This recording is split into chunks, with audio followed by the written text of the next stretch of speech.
gusto saludarles, amables televidentes, radio oyentes, en esta hora, también ustedes hermanos que nos ven por el internet.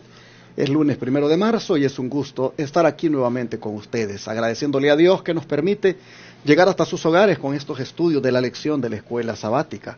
Está aquí conmigo nuevamente el pastor Héctor Torres para acompañarme en el estudio, así que bienvenido, pastor. Muchas gracias, un placer estar con ustedes, bendiciones. Gracias. ¿Qué le parece si hace oración para empezar? Claro, oremos.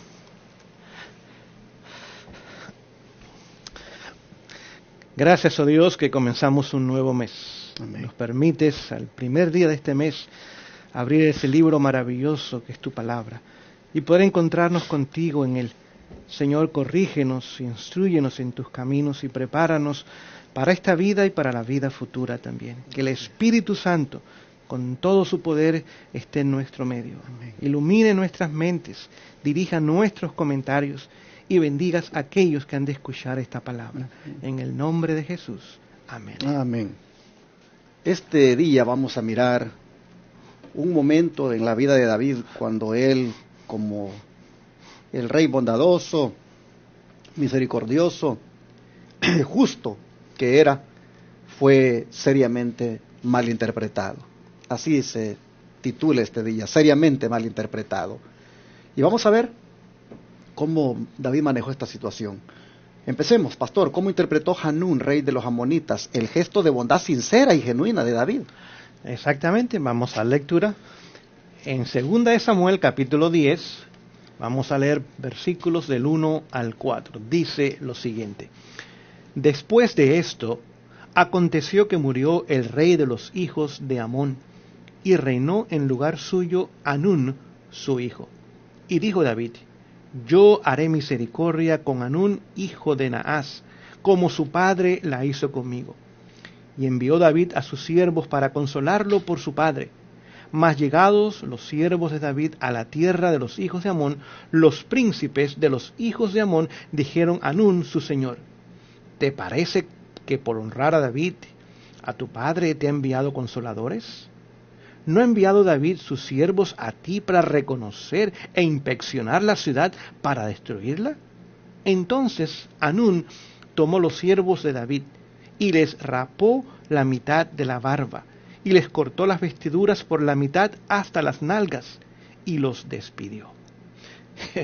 Así que aquí vemos que David otra vez que estaba haciendo, mostrando bondad, misericordia hacia los extranjeros que no eran cristianos. Ese punto es importante.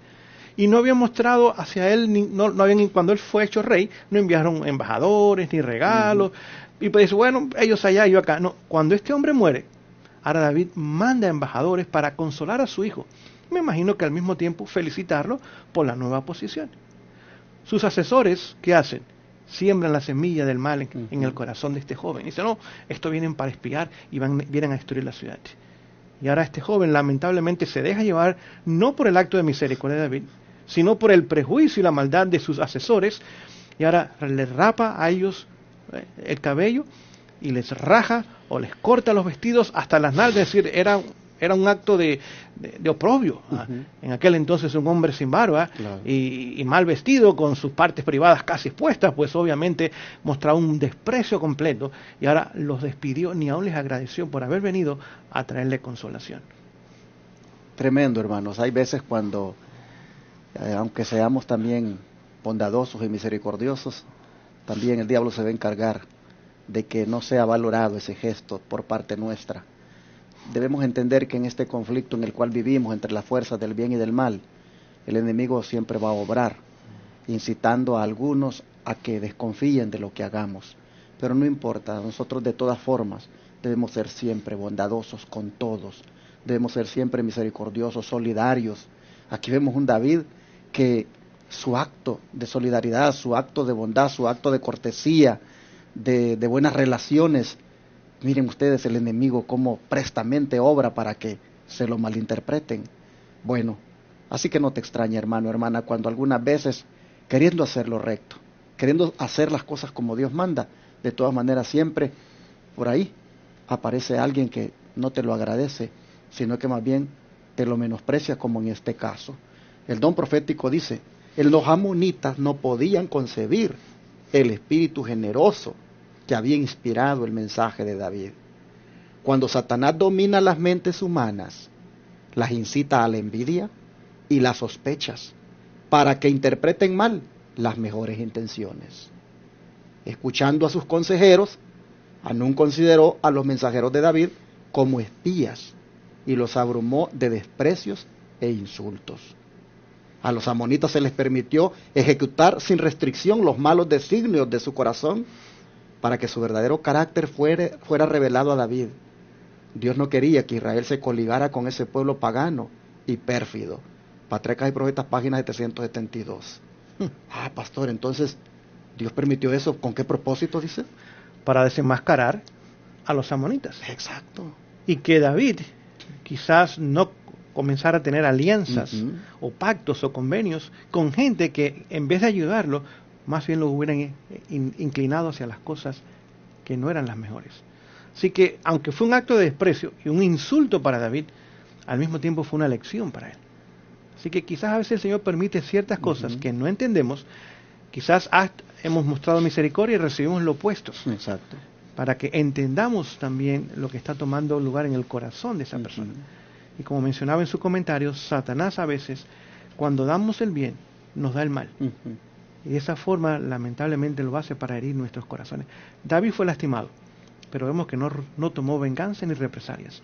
Dejó el caso como estaba hasta este momento. Más adelante sabemos que sí hubo represalias, pero en el momento simplemente ahora se preocupó por aquellos hombres que habían sido insultados y trató de dejarlos hasta que la barba le creciera y otra vez para que ahora puedan incorporarse otra vez a la nación. Y después entonces vinieron las medidas.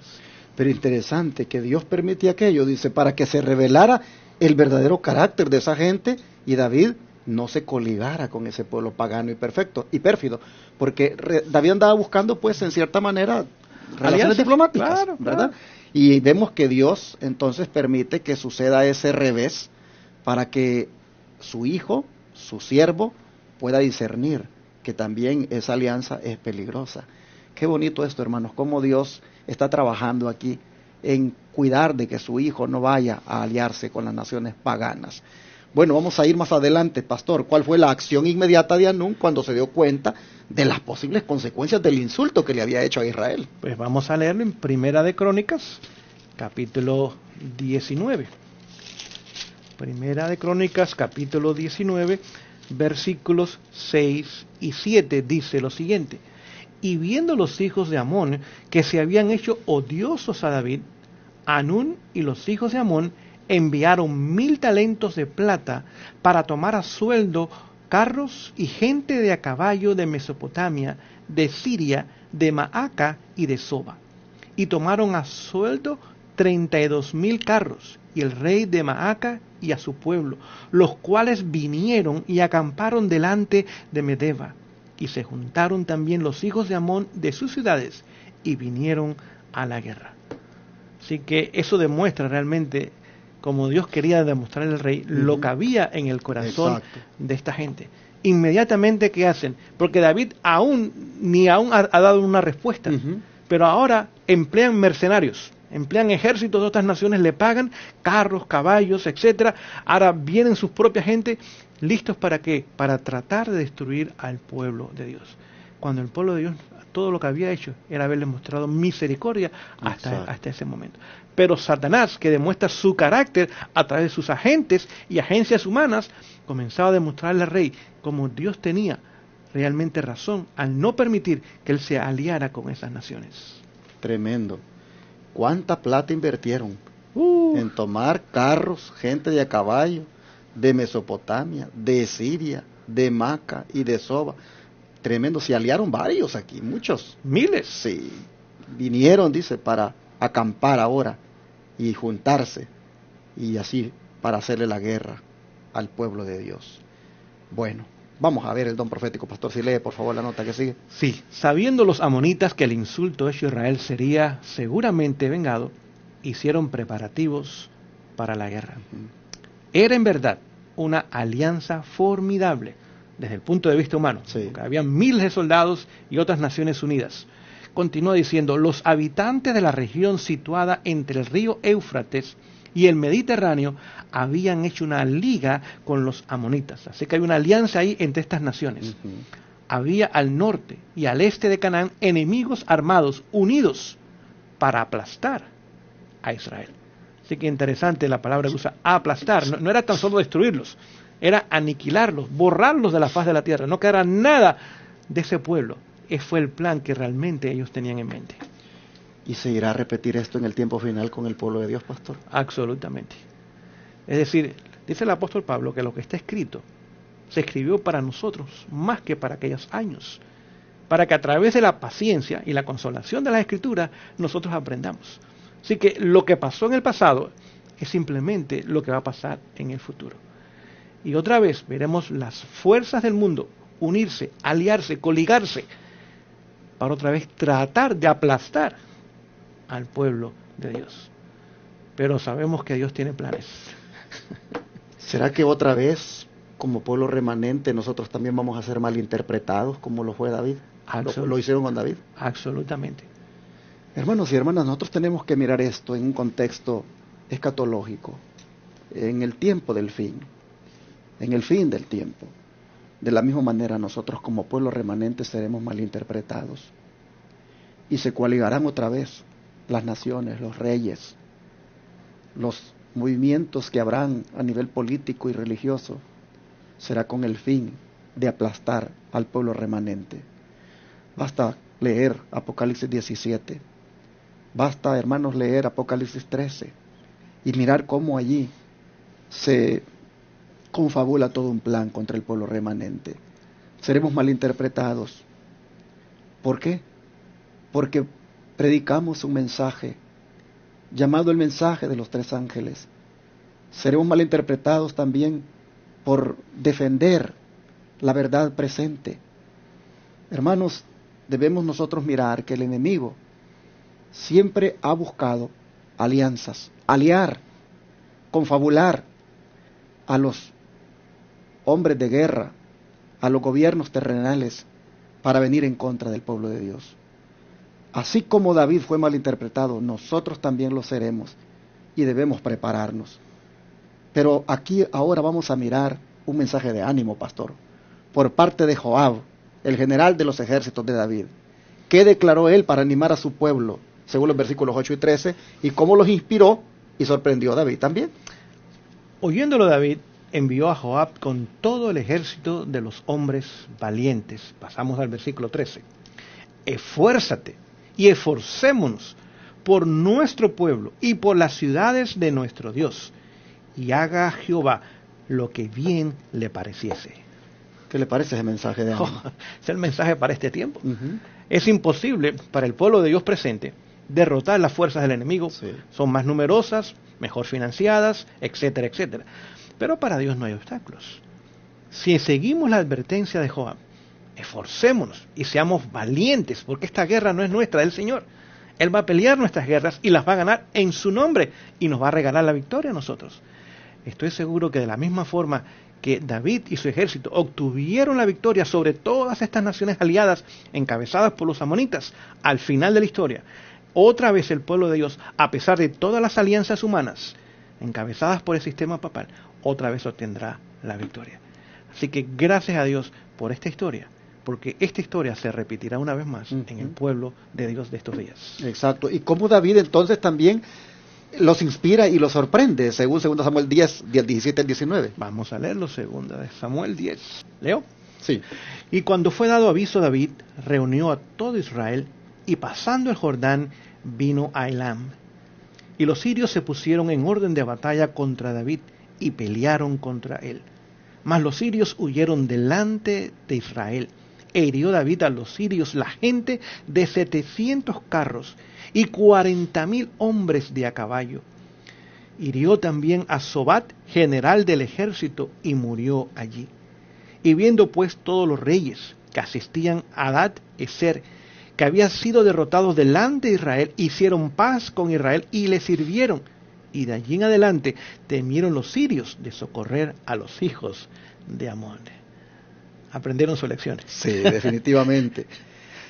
Pero es bonito destacar, hermanos, como el verso 17 dice, cuando fue dado aviso a David. ¿De qué le fue dado aviso?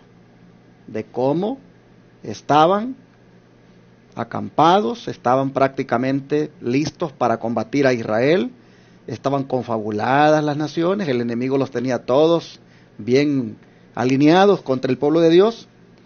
Es interesante ver que mientras su general del ejército animaba al pueblo y decía, esforcémonos y que se haga la voluntad de Dios, pero esforcémonos. Es interesante cómo David, cuando dice escucha o se da cuenta, cuando le he dado aviso, reúne a todo Israel y pasando el Jordán, vino a Elán.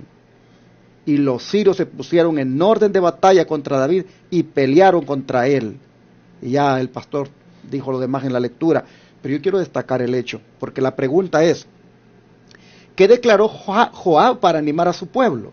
Les dijo, esforcémonos. ¿Y cómo los inspiró y sorprendió a David también? Cuando él viene y dice, pasa al Jordán, viene a Elán, y él también viene a pelear con su pueblo. Hermanos y hermanas, lo mismo hará Jesús con nosotros, cuando la guerra arrecie en contra de nosotros como pueblo fiel de Dios, como pueblo remanente. Nuestro mismo David, Jesucristo, va a pelear por nosotros. Él mismo, hermanos, nos va a sorprender y nos va a inspirar en la batalla, al venir prácticamente a combatir a las fuerzas enemigas. Así como David animó al pueblo, lo sorprendió, apareciendo él también para pelear, de la misma manera Jesús lo va a hacer. De manera que, aunque seamos mal interpretados por las fuerzas enemigas, aunque seamos mal interpretados por los gobiernos, aunque seamos mal interpretados, hermanos, por Babilonia, y hagan guerra contra nosotros, no se nos olvide que Jesús peleará por nosotros.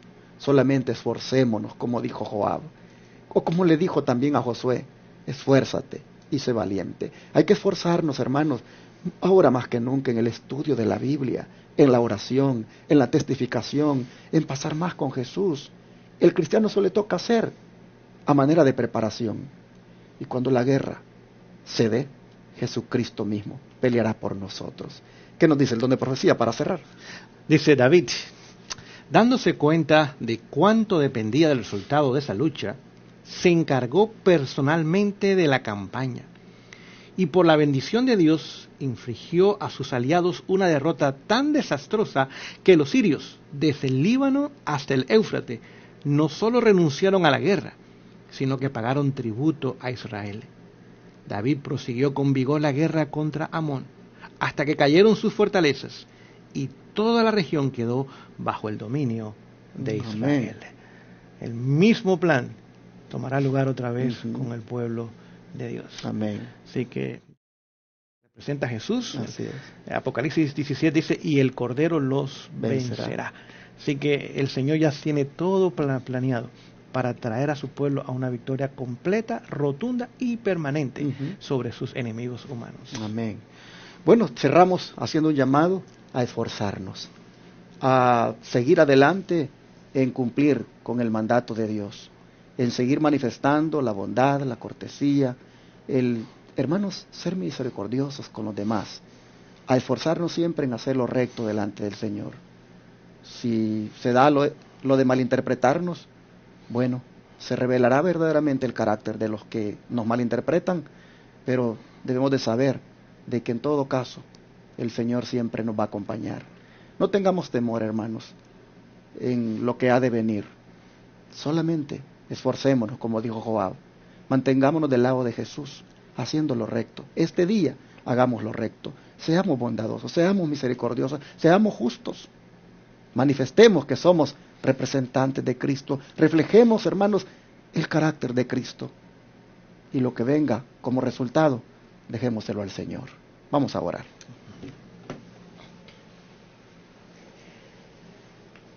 Amante Dios y Padre, hemos visto hoy cómo el enemigo también actúa rápidamente cuando queremos hacer tu voluntad, cuando queremos manifestar, Señor, esos rasgos de bondad y misericordia. Cómo realmente, Padre, surgen malos entendidos, no se valora algunas veces lo que hacemos. Pero igual, Padre, nosotros creemos que esa es la misión de nosotros. Así también tú, oh Jesús, fuiste malinterpretado. Así también tú, oh Señor, no te valoraron lo que hiciste por la gente. Hoy, Padre, no podemos esperar otra cosa con nosotros, pero Dios, te rogamos que nos ayudes a perseverar en hacer lo que nos has mandado. Amén. Te rogamos, Señor, que nos ayudes, como dijo este general del ejército de David, a que nos esforcemos en hacer lo que ya tú nos has enseñado. Y Padre, ante los enemigos que se puedan levantar, ante los opositores, ante los que malinterpreten lo que hacemos, Señor, tú encárgate de ellos. Te rogamos, por favor, que también de cara al tiempo final, nosotros desarrollemos ya, Señor, una fe y una confianza en ti, y que nos ayude a confiar tanto esta lección en ti, de manera que no tengamos ningún temor. Amén. Porque finalmente tú pelearás por nosotros. Padre, gracias por animarnos de esta manera. Lo agradecemos en el nombre de Jesús. Amén.